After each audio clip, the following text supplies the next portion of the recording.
آج بھی کئی لوگ، آج کے لوگوں کا میں نام نہیں لینا چاہ رہا، آج بھی کئی لوگ آپ کے ان چینلز کے اوپر جن کو آپ بڑے ذوق و شوق سے دیکھتے ہیں آ کے ایسی حدیث کا انکار کرتے ہیں. اور ان چینلز پہ ہوتا کیا ہے یہ آپ کو نہیں پتا. کسی ایسے مولوی کو پکڑ کر لے آتے ہیں جس کو الف با کا بھی پتہ نہیں ہوتا، اور اس کے سامنے بٹھا دیتے ہیں ان لوگوں کو جو بہت ذہین ہوتے ہیں اور جن کو ملکہ ہوتا ہے حدیث کے خلاف بولنے کا. اور عام آدمی سمجھتا ہے لو جی مولوی بول ہی نہیں سکا، مولوی کے پاس دلیل ہی نہیں تھی. آپ کو یہ نہیں پتا کہ کس مولوی کو بٹھایا گیا، ٹی وی مولوی کو بٹھایا گیا ہے. ان مولویوں کو بٹھایا جاتا ہے جو ٹی وی سے ہی مشہور ہوئے ہوتے ہیں، جن کا علم اس کے سوا کچھ نہیں ہوتا.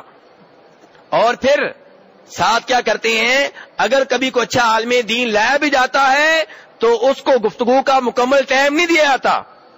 آپ نے دیکھا ہوگا اینکرز بڑی خوبصورتی سے مولانا صاحب کی بات کو ادھر ہی ٹال دیتے ہیں، ختم کر دیتے ہیں، اور جب کبھی بات میں ریکارڈنگ دکھاتے بھی ہیں تو ان کی کئی باتیں کاٹ دی جاتی ہیں، حذف کر دی جاتی ہیں.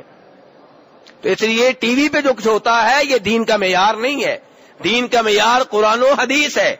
اگر ٹیلی ویژن پہ آ کے کوئی مولانا صاحب کسی کے سامنے ہار بھی گئے ہیں، نہیں بھی بول سکے، اس کا مطلب یہ نہیں ہے کہ دین غلط ہے. دین صحیح ہے، قرآن و حدیث کی شکل میں موجود ہے، اور کوئی اس کی صداقت پہ بات کر سکے یا نہ کر سکے، قرآن و حدیث کی صداقت میں کوئی شک و شبہ نہیں ہے.